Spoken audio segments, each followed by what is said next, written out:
В этом году ветеран Великой Отечественной Исайя Гиев отметил бы свое 100-летие. Сегодня мы расскажем об удивительной судьбе еще одного отважного ингушского защитника Родины.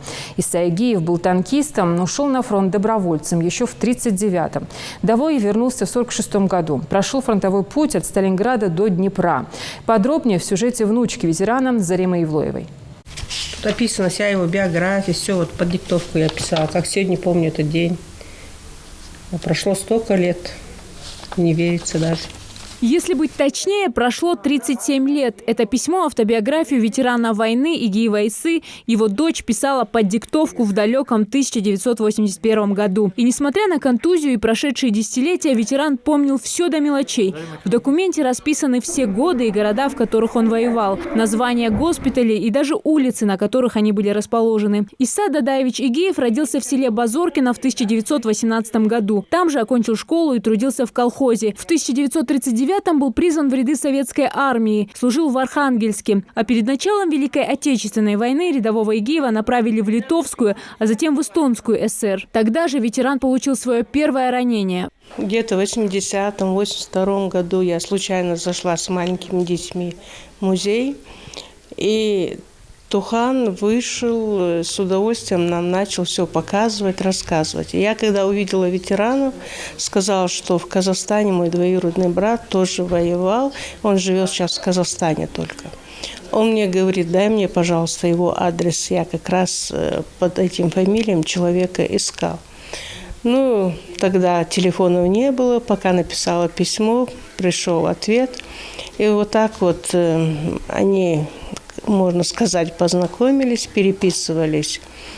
И вот с тех пор его фотография здесь висит, и все его подвиги, можно сказать, увековечили. В 1941 году Ису Игиева отправили в город Куйбышево в автомобильный полк. Позже перевели в город Инза, в 24-ю стрелковую бригаду. А уже в 1942-м ветерана направили в Казанское танковое училище. С первых дней на войне он мечтал быть именно танкистом. После школы выпускников отправили в Киров. Там на заводе для нас подготовили новые танки. Как только мы получили машины, в городе Ногинске был сформирован танковый полк, который отправили в Сталинград. 22 декабря мы были уже в Сталинграде. После триумфа в Сталинградской битве Игиеву и его сослуживцам была объявлена благодарность. После как особо отличившегося его направили в танковое училище в Саратов. Он мне рассказывал, что он был в Сталинградской битве, что за взятие Берлина ему дали медаль. Сразу, как они вошли в Берлин, он был один из первых среди танкистов, которые вошли в Берлин. Ему прямо на месте дали медаль.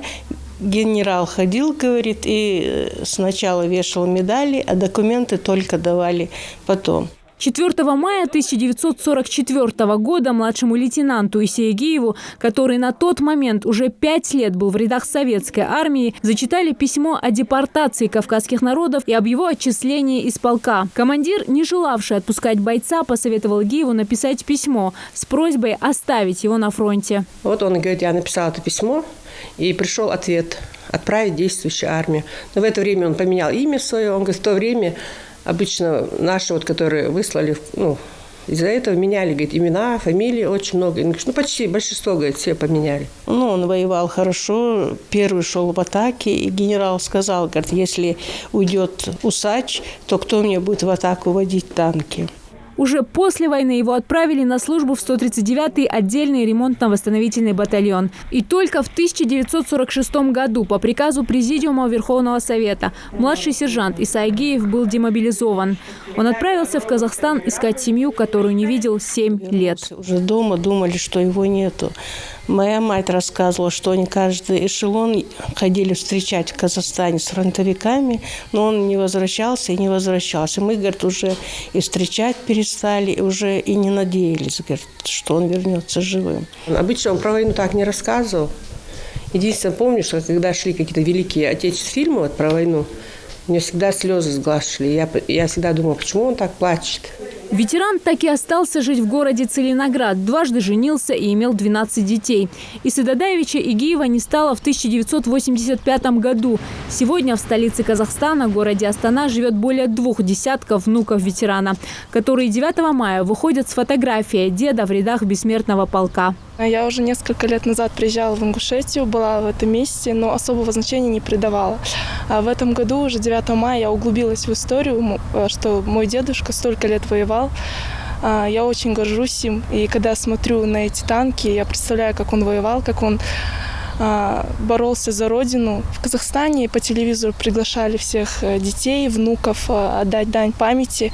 И я считаю, что мой дедушка, он достоин этого, чтобы о нем помнили. И мы с сестрами прошли по бессмертному полку, распечатали фотографию. Очень была горда и как держала высоко портрет. Я думаю, дедушка тоже был бы рад, что мы так помним о нем. Известно, что воины-ингуши в годы Великой Отечественной войны отличались мужеством и отвагой. В Волгограде на стене памяти Мамаева кургана высечены имена 87 из них. Увековечено здесь и имя Исы Игиева. Истории о героях, которые сражались на войне и надеялись на светлое будущее, до сих пор рассказывают подрастающему поколению. Наш земляк, защитник Сталинграда Борис Игиев, он на самом-то деле Иса, он поменял имя. И таким образом он остался на войне. В этом году Исе Игиеву исполнилось бы 100 лет. Каждая история ветерана Великой Отечественной – это настоящая школа жизни, пример для подражания и то, чем стоит гордиться. Зарема Ивлоева, Михаил Тангиев, Рахман Цуров. Новости 24.